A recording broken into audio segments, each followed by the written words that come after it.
foremost, giving all praise, glory, and honor that's due to Yahweh, Bahashem, Yahweh Shai, Bahashem, Rachach, Wadash, and double honor to the elders and the apostles, the great millstone who do well. Peace and blessings to the hopeful elect, and shalom to the brothers out there in the highways and byways, preaching in truth and sincerity. Shalom, barakatham. And it's Brother Yerah, man, another one in transit, man. I'm gonna land back on the elders video he did earlier, basically speaking about like fuck this place, you know, and that kind of withdrawing spirit, although it can be heavy, it can be a heavy burden to carry. And I'm not saying brothers need to walk around in a heavy, angry spirit. I mean, definitely don't let the wickedness of this world wear you down. You know, the scriptures speak about how we were envious at the wicked. You know, when we see them doing all of this prosperity. So don't take it too far, but there is an edge that you need to keep about you, man. Just like you are in you're getting ready for a fight, right? There's the balance of being angry enough to give yourself an edge, but not too angry to where you get sloppy. All right, you start doing things that aren't circumspect, you know. But there should be a baseline anger in you, man, because this place is fucked up, man, for all intents and purposes. If you're not vexed and frustrated by all of the shit you see on a day-to-day basis, man, you're more than likely not of the elect, man. You know. Now, if you are, that doesn't mean you're of the elect either, right? But we know that that the elect most definitely are going to have those characteristics of sighing and crying out, man. You know, this is straight bullshit, man. You know, you got to take orders from women in this society. You got to be nice to rainbow people, all right? You basically got to bend the knee to wickedness, man. You know, and now, you know, if it's not clear why Ezekiel, the 9 and 4 is my favorite chapter, you know, this outlines it, you know, because evil is allowed to flourish here, man. You know, brothers got to worry about every fucking thing, man. And we understand that over here in America, things are comfortable, right? But you have to realize that this comfort that Esau is giving you is just to pacify you, man, all right? It says his children will seek to please the poor. All right, and that's true, but really at the core of it all, Esau wants you to like this place, man. He wants you dumb, he wants you stupid, he wants you fat. All right? Why? Because he knows that you, of all people, have the most to be angry about, man. You have the most to be upset about. Every time a cop blows somebody away, if Jake was in the right spirit, they would tear the whole fucking city down, man.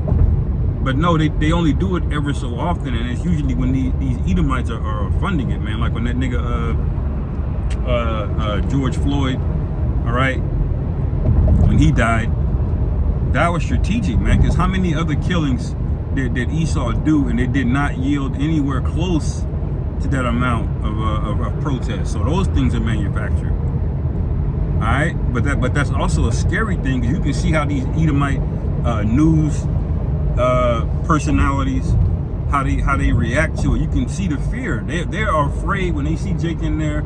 They know it's on some folly because Jake in there looting Nikes and shit, but he knows that spirit is in us. All right, he wants us to forget about it. All right, but that's the devil speaking, man. All right, the scriptures say, remember the old ways, man. And what is the Lord gonna have us do? What is the Lord gonna do when he gets back, man? Is the Lord gonna forget?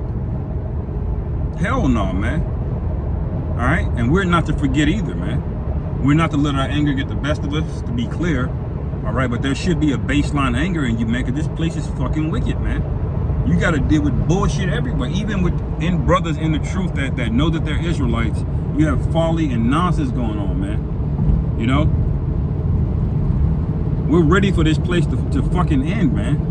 All right, they dicking around on the banking crisis, man. You know, we're tired of this shit, man.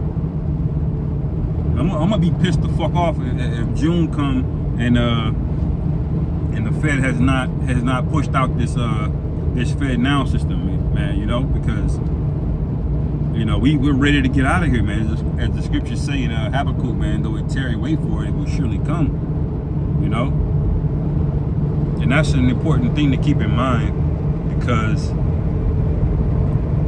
it's easy to lose patience. It's easy to slip or to do something or to get frustrated, and then demons jumping on you. All right, you get kind of in that fucking spirit, you know. And if you don't check it, if you don't pray, if you don't fast, all right, then you can go down a dark path, man. You know, the Lord does not care, man. There's no excuses this time. No excuses this time. All right. So brothers got to lock in, man. You know, and pray every day, man. Pray for brothers. Call brothers if you can, if you need to, man. You know, fast and anoint yourself. I'm speaking to myself as well. You know, because the way that we get out of here is not by being carnal. It's not by letting our anger get the best of us. It's having that anger, but maintaining our you know, our spirit, man, our resolve, man. You know, we have to be able to gird up our loins, but at the same time, wait. there's a phrase in the world. It's called "hurry up and wait." All right, that basically means you need to already be ready. All right, for when the shit hits the fan. All right, but you also have to exercise that patience, man. You know, and that's going to be very, very key in these times to come. All right, and that's why when the scriptures say we're going to be given that wisdom and knowledge, all right, which is going to be the stability of our times. What is that wisdom and knowledge going to do, man? It's gonna come with, all right, the characteristic and trait of patience, man. It says in patience possess ye your souls, you know. But at the same time, man, you know, every day is just some bullshit, man. Just having to deal with traffic, and to this it seems trivial because, you know, you live in the West and you have all of these comforts, air conditioning, and ordered food and all that bullshit. But the reason why that shit is so frustrating is because I know it's only here to destroy us. Esau didn't give you comfort out of the goodness of his heart. He did it to destroy you, man. Look at these people, man. You got people obese, smoking a pack a day cigarettes, all right, playing video games to escape their miserable lives, and they're supposed to be the rulers of the earth, man. You know, this shit is sad, man.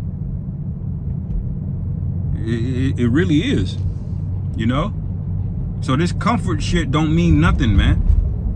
All right, it says surely oppression maketh the wise man mad. And how do we know that we're oppressed? The first means by which you know that you're oppressed is knowing who you are. If you think you're a so-called black, you know, the idea that you're oppressed is going to be greatly reduced because you have no history. You don't believe that you were a people that had something taken away from them. And now all they have to do is convince you to let slavery go. Well, wait a minute. He did way more than slavery, man. He's in our land, you know.